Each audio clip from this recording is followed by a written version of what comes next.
guys, welcome to Irish Footy Vlogs and welcome to another Premier Division review show. Cian, we'll start off at Waterford. And look, it finished Waterford 0, Bohemians 1. I thought this was the easiest 1-0 you'll ever see. I thought Bohs were extremely comfortable in this game. In many ways, too comfortable, if you know what I mean. You can get caught when you're like that. But I thought Waterford were very poor in this game. We heard after the game then there was rumblings that Brian Murphy's leaving the club. We now know he hasn't left the club, but he had a bit of a fallout with Mike Newell and he was left out of the squad, but now he's back in the squad. I don't know. Oscar Brennan has a facial injury. You don't know what that's from. What do you make of it all?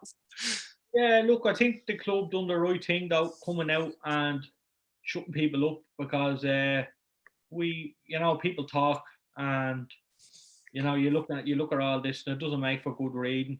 And it's nice to see the club actually come out and explain themselves and talk about it, and then it just puts everyone in the know and everyone knows exactly what's happening, and there's no problem as such then anymore. Like, so I was surprised they came out and spoke with a statement, but I'm glad they did. The performance was nothing sort of atrocious. I thought Bohs were so handy. Like the minute they went 1-0 up, that was it.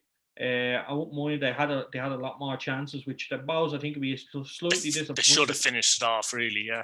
The game should have been well over before half time, in my opinion. I thought Daryl Murphy going off was a blow for Waterford. But if you're relying on Daryl, there's something wrong to get your goals. I think Oscar was a massive loss in the middle. I don't think Brian was much of a loss. I don't think he would have done that in goal. He did well, Martin, to be fair, didn't he?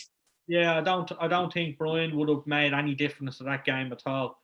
I thought Oscar might have, and possibly Daryl Murphy, for the duration of the game, just a bit of a target man in the box or something, But that for me it was easy, and Waterford looked poor. Look, it doesn't get any easier for them now with Pats coming on Tuesday. So I have to be honest. I fear for them. I worry for Waterford. I just think they're too light. I don't think they have they're missing leaders all over the pitch. I think they just look lost at times. They've always had one or two players that you'd say, "Geez, I wouldn't mind having him on my side," Yeah. But even at this minute in time, like Brian Murphy and Oscar Brennan are probably the two players that you'd probably take, but they wouldn't even be. For me personally, they wouldn't be anywhere near my team. No. And I think that's worrying. Like you look at last year's team, and it was a so-called bad Waterford side. And you had Longbottom, you had Cute, you had Sam Bowen, you had Brian Murphy, Tyreek Wilson, Matty Smith, Curtis Bourne, who's still a fantastic player in my opinion. So Michael O'Connor. They had, that was a so-called weakened Waterford side. So I wouldn't be jumping around hoops now if I was a Waterford fan. I'd be slightly worried. The performances have been good, but there's no quality. And, you need a little bit of quality in this league to get at now games. Hard work isn't enough. It really isn't. And you can see them, they're the hardest working team in the division at the minute. You can't argue that they do work hard. That's the good thing about it. Like, they just look lost or something. It's just not clicking. Bohs will be delighted though, won't they, in fairness, to pick up 6 points from their last 2 games, regardless how good or bad Waterford were. They just got the points in the end. That was the most important thing. They will be disappointed, you say, they didn't add to the goal tally, but look, it didn't matter in the end. No, it didn't matter in the slightest. I was looking at Bohs, to start coming through the seasons. You look back on seasons, you don't remember Bohs didn't play great there. You just remember the 3 points. That's all that matters come the end of the year. So they got that. I thought they were well deserving of it. I thought the players, I thought Georgie done okay in fairness. I thought he was, we're seeing what Dundalk got out of him, let's say, I think a little bit again. And, he can become a big player for Bohs, which I have said that. I just think it suits them a little bit better and it suits Georgie a little better. So it might be a good fit. I hope it is for Georgie because he does work hard. He's an extremely hard worker. I think he gets a bit of uncalled for stick. I think he's an easy target. I think the last 2 weeks he's been very good, particularly in the previous game. Like, he's shown what he should be shown, I suppose, the strength that he has. I think he's an easy target for people. because he's just so big and tall, and it really is. And I think people just, they see him and they see shots bounce off him or hit him wide, or he can't get his head on the ball. And he's an easy target, I think, in terms of that. But what he's doing is, I can't fault him. I really can't. He's been excellent for Bows. Like, I don't know what more people want from him. Like, he's not going to get you 30 goals, but his performances for me have been the most surprising thing about Bows this year. I was really impressed with him. Yeah, no, interesting. So, funnily enough, Bows are only 4 points behind the leaders now at this stage. It's hard to believe. It just shows a couple of wins, The Brandywell Derry City won, Drogheda United won, and mixed emotions, I think, for Derry City fans here because, look, they got a point. They didn't lose the match, but they had some good spells in the game. Drogheda probably had the best clear-cut opportunities, I felt, overall. They missed a couple of opportunities there, didn't they? How would you feel about this if you're a Derry fan? Would you be happy or disappointed? Or Look, they got a point. Yeah. And look, it says it doesn't matter how you play. Once you pick up points, they picked up a point, but I'd be disappointed now. Like, if a point at home to Drogheda is the best you can get, there's something wrong. Drogheda aren't gonna be challenging for Europe or anything like it. But Derry would like to think you could get something off them. But taking nothing away, I thought Drogheda were superb. I really did. I thought they fully deserved the win. They made Derry work, and they made them work hard. They probably should have had a penalty as well. A bit of a mad thing up there. The keeper, I don't know what he was doing. He went with his feet or something, and I think if it was 2 yards further into the pitch, it was a penalty. It was kind of because it was on the line or stuff like that. They kind of let it go. Yeah, but they got away with it though. Yeah, definitely. Yeah, and I think if that goes in, or they should. Derry now show great character to come back. Drogheda are a tough team to play, a tough team to beat. So to come back from 1-0 down to get it, and then they kind of had their chances, but I always thought Drogheda were comfortable. They had a lot of possession, Derry, really, didn't they? Particularly in the first half, if you get me. Loads of possession, but Drogheda always looked to hit the counter as well, so they probably let them have it. Yeah, they let them have it. And, I have to say, Drogheda were really deserving of the win. I thought they, if anyone should have won it, it should have been Drogheda. But overall, probably a point kind of balances out in the end. Look, Derry be delighted to get that point on the board. And now it's a start. That's all it is. It's a start. Looking, we see how quickly things change. We just spoke about Bows now, from the mini crisis everyone thought they were happening to 4 points off the top. And it can just change so quickly in the league. So Derry, you'd be just looking out to build on that, even if it's a point next week. Just pick up something, because you can find yourself falling out the back door very quickly and find yourself a few points adrift, and it's not a nice place to be. So I think Derry would be content with the point, but I thought James Brown was just excellent again. He's week in, week out. I'm sick of talking about him, Keane. He's good every week. It's ridiculous at this stage. Week out he performs, and I can't see how a team wouldn't take a punt on this lad. Look, Drogheda don't want to lose him. We get that, and I understand that completely. It's going to be difficult, though. The end of the season, 1 year contracts. The end of the season, I would say, team could come in looking for him. Look, he could have an absolute nightmare from now to the end of the season. But for what he's done so far, never mind the goal he scored and all. I don't worry about that. They're bonuses. I just think the way he plays and how much he adds to it. And I think Conor Kane does the exact same thing on the other wing for them. So I wouldn't be too down if I was Drogheda. They have some really good players, and they can definitely hurt big teams, which we've seen. But they need to back it up with a win next week. Yeah, I mean, they've only lost one so far, and that was a late goal to Pats as well, so they'll be delighted with their start. Shamrock Rovers 2, Longford Town 1, and another fright for Shamrock Rovers, but another one where they got 3 points for the late goal. Dylan Grimes penalty after 7, Burke penalty 54, Gannon with the winner of 90, and I know Michael Kelly will be disappointed with the winner, the goalkeeper Longford there, won't he? I thought he could have saved it. What do you think? Look, they needed a reaction. And Longford, yeah. I really feared for Longford coming up to Tally after losing to Drogheda so convincingly. So, I have to say, going 1-0 up, it was a penalty, no question about it. Yeah. Going 1-0 up, fantastic, leading at half time, even better, fantastic. Like they really contained Shamrock Rovers, and they were just hard to beat, Rovers.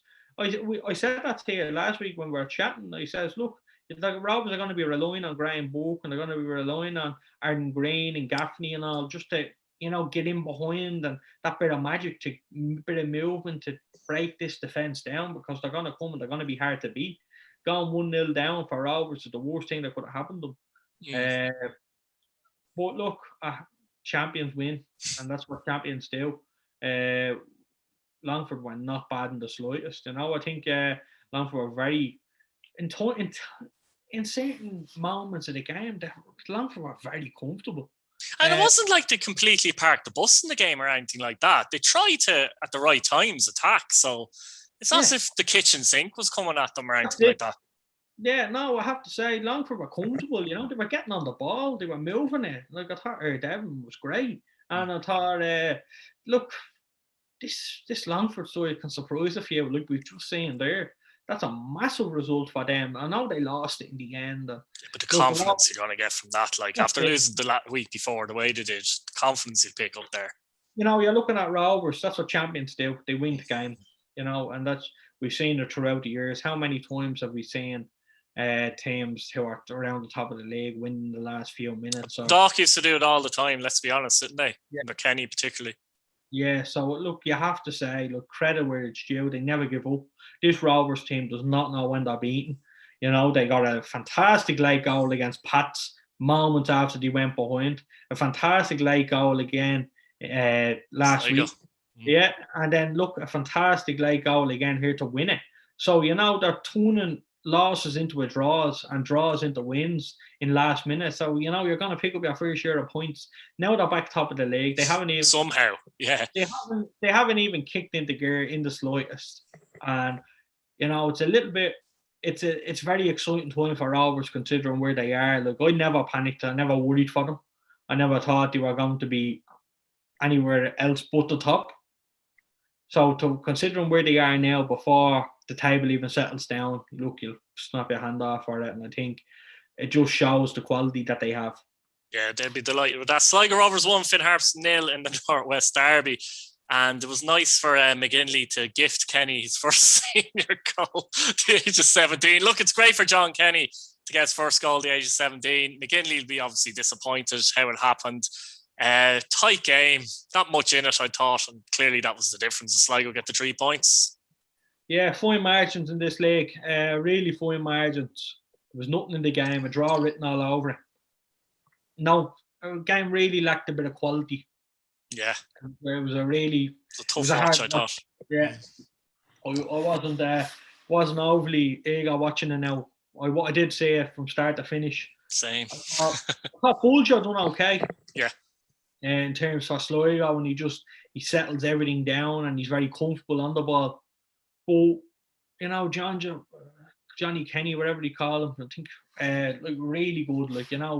Chasing down. How many times you see a young fella chasing it, but keep it down? And I think that's the point as well. We kind of think of the goal and McGinley made the mistake, but from where it happened originally, he won it and then kind of chased the fullback down and then he kept going. Like, it's easy to say McGinley made the mistake, I suppose, but if Johnny Kenny doesn't have the maturity to get in on those situations, I mean, nothing happens. McGinley punts it down the field. Yeah, and I have to say, look, he's going to get so much confidence out of that. He's been a real shining light of Sligo Rovers this year, and look, I know he's his dad and stuff like that, and everyone's talking about him, and he's always going to have that hype around him. It'll be like in 10 years' time, Jason Bourne's young fella goes on to play for Bowes or something. It's going to happen, and people start talking, and that brings pressure in itself. Yeah. Like, he isn't there, and he isn't feeling the pressure. He feels the pressure every day, but at the minute, he's keeping himself grounded. He's doing really, really well. He's a long, long career ahead of him. He needs to take it game by game. And look, we've seen so many young fellas fall off the way, fall off the system and from playing and just didn't work out for him. So he needs to keep working hard. He's an awful lot of work to do. He's nowhere near the finish. He's got good people there as well, though, like Buckley and Campbell. Like, you know, they're good people to kind of keep him on the straight and narrow. And there is other players that are young coming through there as well that are slightly older, if you get me, the likes of McGinty and Mann and that. So, you know, he's got guys around him, and his father, of course. Yeah, he's got massive people around him that are going to keep him grounded. But it really comes from within for me. I think he's going to be a top player. He just needs to believe in himself again. He just needs to settle down now, enjoy. He should have enjoyed his day yesterday, but you know, today he should wake up and forget all about it. It's back to business again. So, you know, I think he's such a grounded player. He works really hard for the team, and I'm delighted for him to get his first goal. Really am delighted. I think he's a massive player for them, and he can be for the future. But look, it's so early days. I think people just need to. I know it's hard, like it's really hard, but I think people need to just ease off him a little bit. And you know, I feel like he's carrying a lot of weight in the shoulders already. So you know, the less that can be spoke about him, the better. I know it doesn't help that he scores. And then the better he does, the more that's going to be spoken about him. This is the issue, isn't it? I just think he's a long way to go, but you know, I'd love to see him succeed because you know he's a great young club by all accounts, and look, long may it continue. Having these players in the league is great.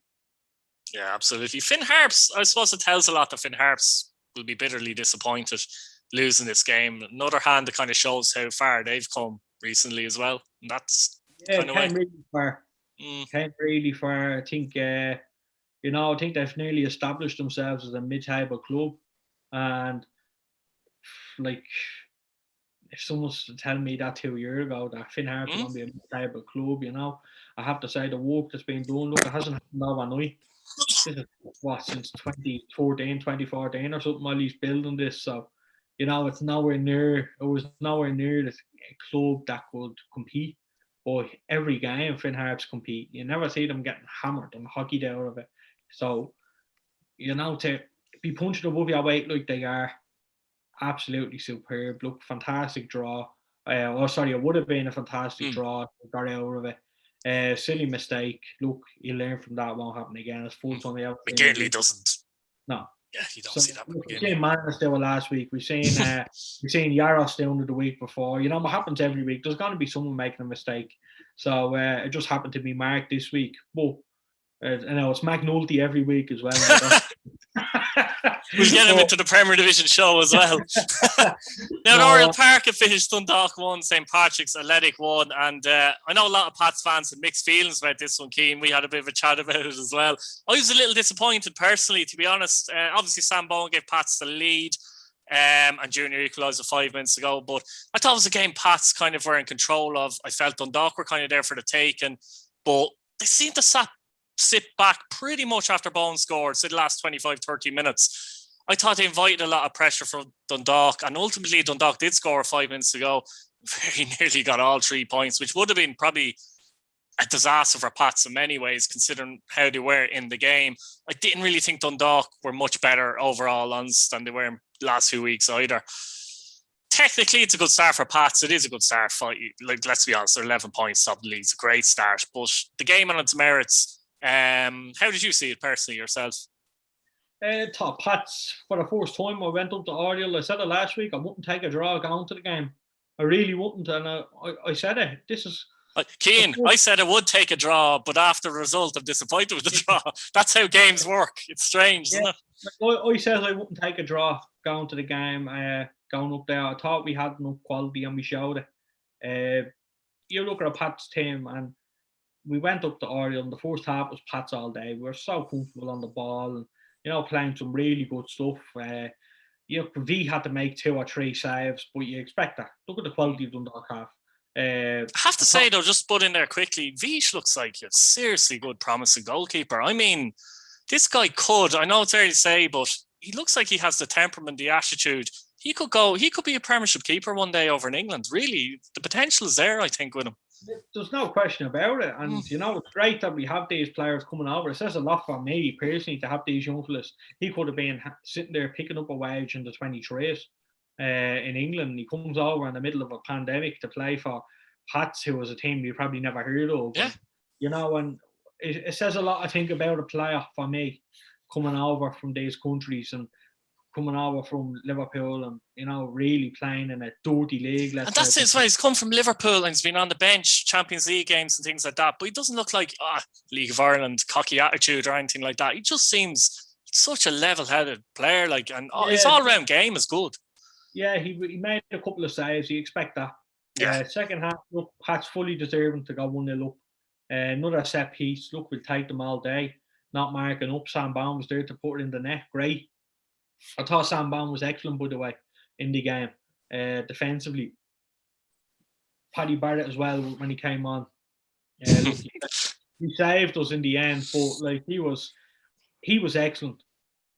I think he's, you know, we kind of seen it in the Rovers game. He was great for 80 minutes, and then he was kind of torn. So I think Paddy Barrett coming off the bench when Pats are winning or something, it suits definitely. And, you know, because he has the legs down fully. I don't think he's fully fit. I don't think he's... he was late, wasn't he, coming in as such from... where was it? Cambodia, was it? Yeah, Cambodia.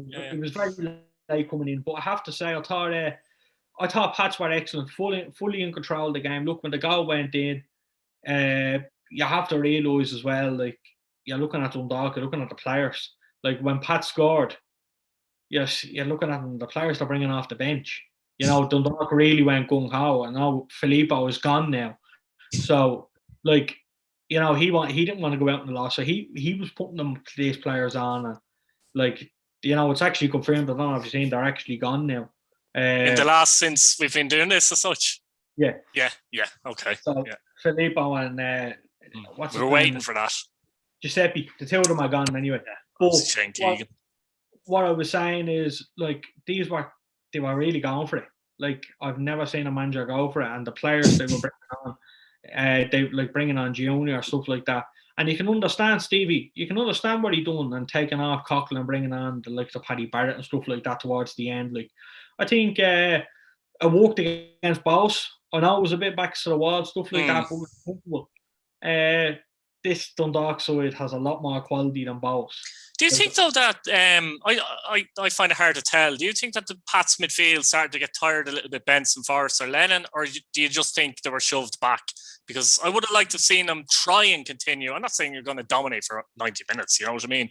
But we saw less of that, didn't we, in the close? And if we went toe to toe with them towards the back end of that game, there we would have been beaten.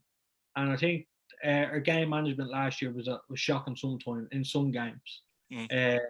You know, and I fully believe that if we had played that game last year or the year before, and we were 1-0 up until the 85th minute, we would have lost it 2 or 3-1. I fully believe that. Like, you know, I have to say the quality that was a well deserved point. Like, in the end, we had to fight hard for it. You know, we had 3 points in the bag, and we had to hang out at their life at the end. But that's a game we would have lost. I think it says a lot about the team. I can't fault Pats in anything. I can't fault Stevie in anything he's done with this club at the minute in this league at the start of the season. Like, we have got everything we wanted out of that team. I would take them if we were to play like that every week. I'd take a loss, no problem for that. Stop back to his best. Like, he is running the show now, and he's taking the piss out of midfielders. Like, he is actually. Like, he really is, and he's enjoying himself. He has that swagger about himself again. He has that cockiness. You know what it is as well, Keane? He also looks fitter than he has in previous years. Look at the amount of times getting tackles in the penalty box. Yeah. Like, I swear to God, and look, I love Chris with all my heart, what he does for Pats and what he's done. But you would never see that man in the tackle.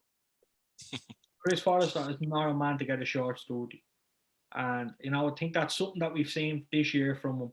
And he's been exceptional. And he has that cockiness, he has that swagger, he's back, his buzz is back. He's so calm on the ball, isn't he? Like, beating a press, like, I mean, you get players pressing and he's just like, doesn't matter, I'll slot the ball through the gap. I haven't seen it back, but he made a great pass from the middle out to Mountney. Yeah. I know I haven't seen it back. I just remember it in the game, in the second half, and he just got the ball and he just fizzed it out. And, like, it was one of them teasing balls that the Dundalk and Footy felt like they could get it, but they couldn't get anywhere near it. And it just went right through. You know, this is the quality Pats are, you know, and I am delighted with how we started. I really am, and I can't ask for anything more from the team and from the club. In terms of Dundalk, it's an absolute mess. Meanwhile, like looking at, they fantastic result, probably could have won it in the end. And you're saying, look, you know, that shows a lot for me. A new manager looking at that now and saying, you know what, we have a group there that are willing to do everything for this club. And I think you do. I think you have a very committed group. Look, apart from Baby, the keeper, I would be happy enough for every player that's there. Made a decent save, in fairness to him, from King, but I thought some of his passing from the back was a bit, that's dodgy. Yeah, the first few minutes, I think he actually kicked one out. And Benson could have easily poked it home. Oh, you know, there's definitely a chance there. You know, you need someone coming in. But the new manager, he has to get the reins. Like, he has to be in charge. Yeah. And now we've seen about Jerry Little and stuff like that coming in, who I've seen him. He's a good coach. He really is a good coach. He's an excellent coach. And what he does, and he knows the stuff. Really, really knowledgeable man. I've met him loads of times. I hope that they get it right, because my concern is they just want to push, like, and it just seems to be that's the case at the moment, doesn't it? It's like, never works that way. Joining your man yesterday and all new players and stuff coming in and on the bench immediately and stuff.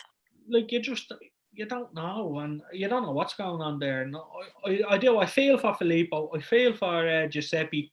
I feel for Shane Keegan and stuff like that. You know, because they're good people, in fairness to them. Like, Filippo came here. I thought Filippo should have left anyway after the season finished, the last game, and leave it there with the Europa League. I'll be honest. I reckon he was on a decent contract, getting decent money. He probably thought, look, he knew what the situation was, and probably thought, look, if they want to sack me, you know. Yeah, so I do. I have to say, you know, they done really well when you think of it, like, considering where they've got, and you know, getting into the group stages and all. Yeah. So, you know, it's an amazing achievement for them alone. I just think they have to get the next move right. And they have to stay out of it, though, if you get me. They have to let the managers and the coaches do the managing and the coaching. It's just critical. So we look ahead just quickly to the games on Tuesday. We have a full set of fixtures on Tuesday, and we'll give our predictions in this one. Bow, Sligo, what are you saying there? Quickly, I'm gonna go for a Bows win here. I feel like they've won well the last two games. Now it's a home game. They've a chance to put everything right. So yeah, I've got to go for a Bows win. Yeah, I'll go for Bows as well. I think Sligo will get their first defeat of the season here. This is going to be an interesting one to branch well, I think. Derry City and Dundalk. I'll go with a draw personally. I'm gonna go Dundalk to win this. They have the quality, they have the players alone. I think if that was any team other than Pats last night, I think they probably should have won the game. They probably would have won the game. So I'm going to go with Dundalk. United Park then, Drogheda, you're very confident at the moment against Shamrock Rovers. I think Rovers will nick this. I think they'll perform better than they did against Longford, and they'll just about do enough to beat Drogheda United Park, in my opinion. I'm going to say a draw here. I think I'm going to say a draw. Just, Drogheda are hard to beat, and, especially if they go ahead, I can't see Rovers breaking them down too much.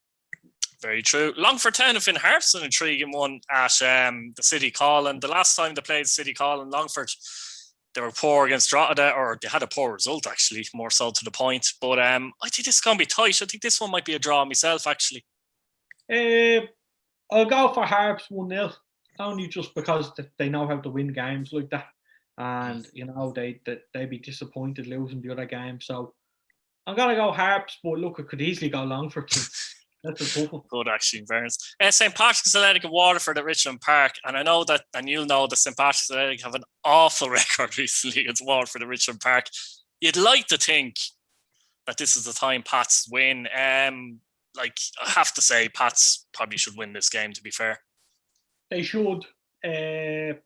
If they will, is another story. But, they should win. They shouldn't have too many problems, but you need to go into it the way we did against Derry. You need to go into it the way we do against teams. You know, we need to be beating these type of teams, and I feel like Pats have enough quality to win it easily. We've another game down on Friday again, so I think it's a bit of a joke really that teams have 3 games in 8 days and Pats have 3 games in 6. 6 days. It doesn't make sense. It's stupid. So, look, you'll take it. When you're in good form, you'll take the games coming thick and fast, no problem. But I wonder though if O'Donnell might rotate a little bit for this one. Yeah, I might feel like he has to. I think so. Like Dar Burns might come in or whatever. Saturday took a lot out of the team, and yeah, I think we'll definitely see a few fresh faces in the side. So I'm going to go for a Pats win. I don't think it's going to be easy though, because none of the Waterford games have been easy so far, really, apart from those. So Pats are going to have to work really hard for it, but I'm going to say Pats. Yeah, definitely. Look, guys, like the video, subscribe if you're new, hit your bell notification button so you don't miss a video. Let us know down in the comments. Give us your predictions as well and your thoughts on the games over the weekend. Thanks again. Cheers, Keane. Sound. No bother, bud.